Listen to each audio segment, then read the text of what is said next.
Uh, some funders use short application to screen and later require additional information. All right. They might have a little form and you complete that and they see if you a match.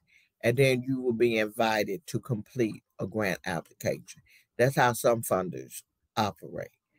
Then you got some funders that have you take what is called an eligibility quiz. They have you answer questions, and then if you are a match, then they say you have successfully completed the eligibility quiz. Click on this link, and then the link leads you to the grant application. Or they might say you are not a match,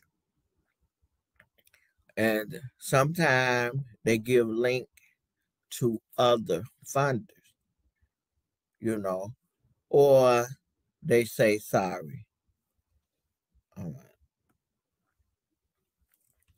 Now, in order to receive a grant, there is eligibility requirement for profit.